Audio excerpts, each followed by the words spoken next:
Can you read that? This is not Tylenol. This is acetaminophen, but it's sort of the bargain version of Tylenol. Um, Now, this is a Maestro Politico, which I haven't done these in a while. I don't do these much often now, because I guess the Democrats are not in full power. Um, to one person, it's like, why we have the Epstein files have nothing to do with us. What are we going to do? But Joe Biden and Obama, they had the files, right? I think wasn't that started with George W. Bush? I don't even know. But Tylenol. Okay. So I had taken Tylenol when I was the first time. I think it might have been 1984 or 1983. Okay, whenever I was sick, my mom would give me. There used to be spoonfuls of medicine, liquid medicine, right?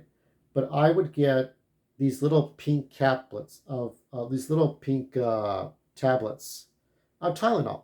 I remember how good they tasted when I was sick. That and Flintstones vitamins. You never forget the taste of Flintstones vitamins, the crunchy ones, not the gummies. Um, and Tylenol, it's that thing that you always remember, like Bayer, like Excedrin. Now, I cannot take aspirin. I cannot take aspirin.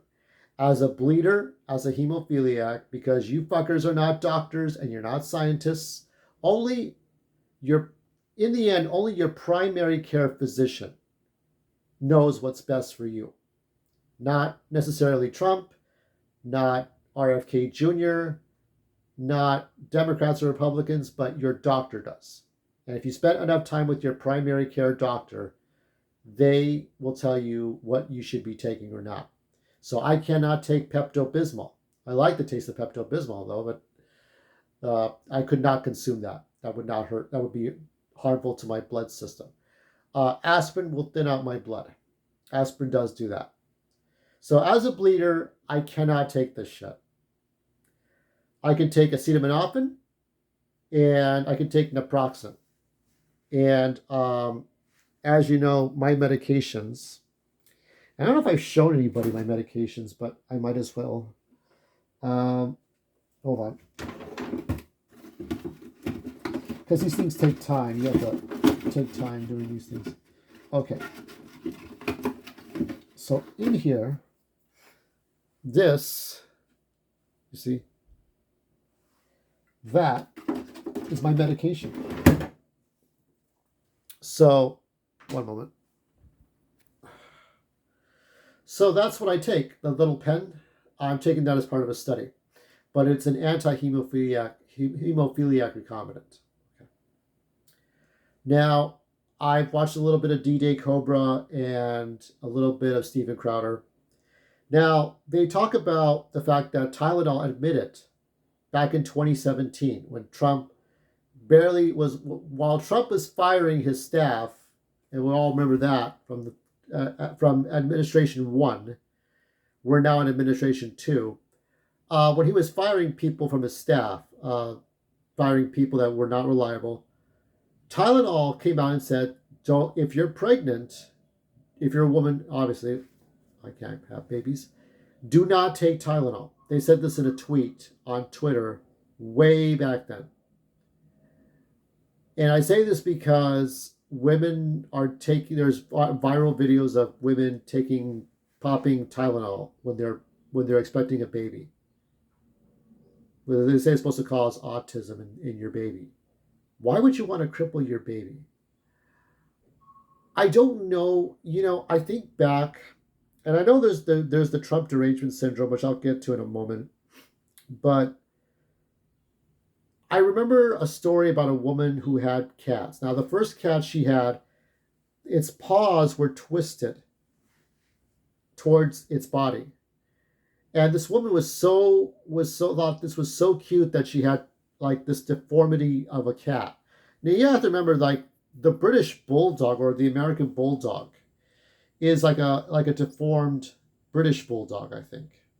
And so the bulldog that we're always familiar with the little legs and the the big face of jowls. That's a deformed dog. But I think that was grandfathered in to be a purebred. So that's something you didn't know. I think it was the 19th century, 18th century or 19th century. So the bulldog is a deformed dog. But this woman was raising twisty cats. And the cats that had these deformed feet, she figured out how to raise twisted cats. And she thought it was cute. And I'm sure the ladies in her neighborhood thought it was cute. You know who didn't? The government. And she went to jail for that, for raising deformed cats.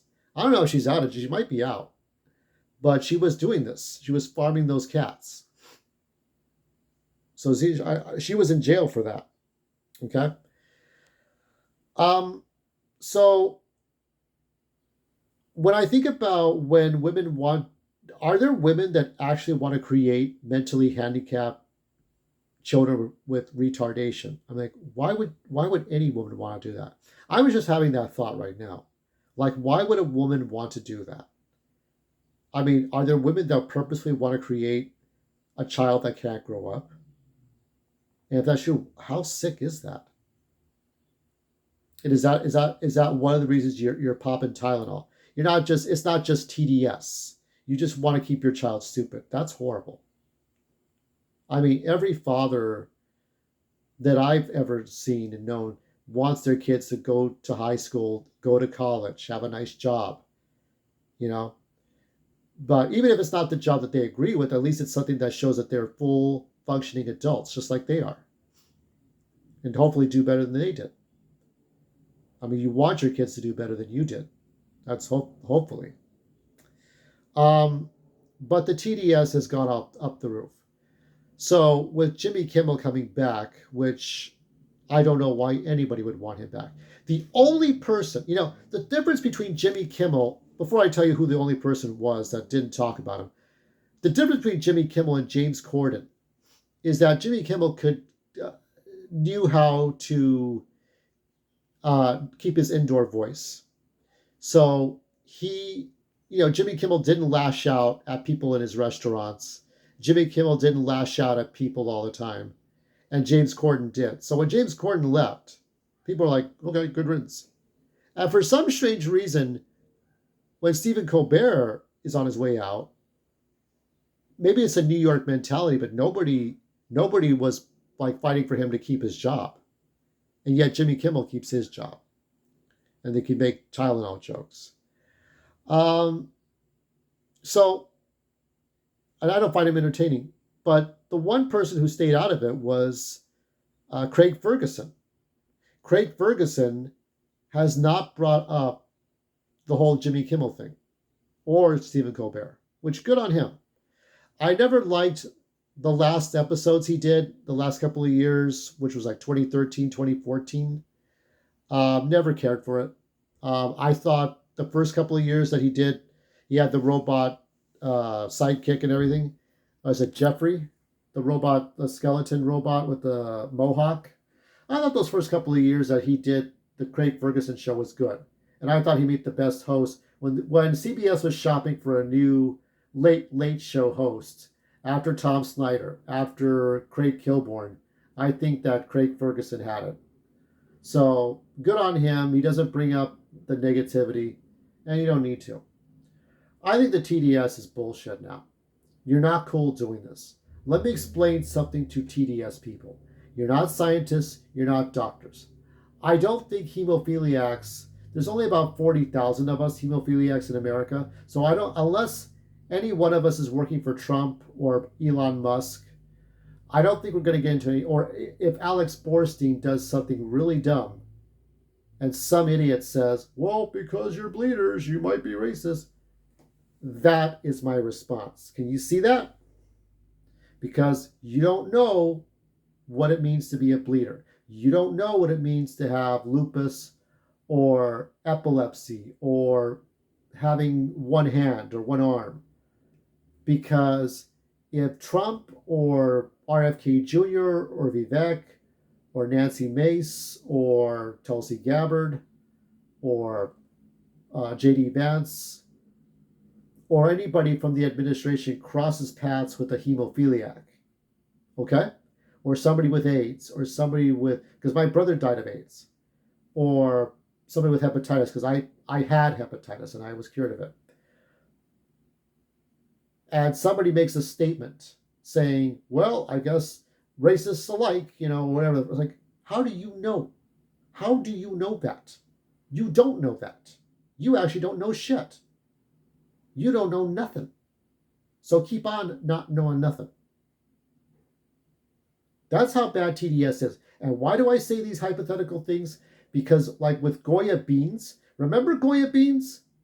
Like 10 years ago, oh, I love Goya beans. It's great. It's good. It's good. It's good. Then Ivanka Trump held the can of Goya beans, and everybody lost their fucking shit. They had a shit fit, including Deep Roy, one of the Star Trek actors from the J.J. Abrams stuff.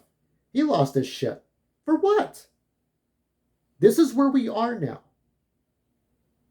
Where it's like, we are now hating each other based on stuff. That's why the TDS stuff has to stop. This is not Republicans versus Democrats. It's everybody versus Trump. And I've had enough. So that's why when Jimmy Kimmel comes back on the air, when Nexstar or the affiliates want him back, and Gerard the completionist is being felt bad for.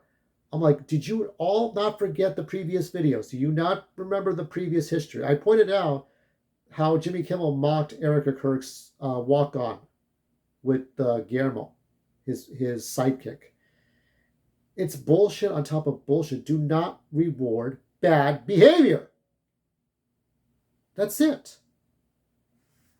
I mean, we're going back to where I'm getting shat on, but the bad people are getting rewarded. What kind of world are we living in? I've had enough. I'm done.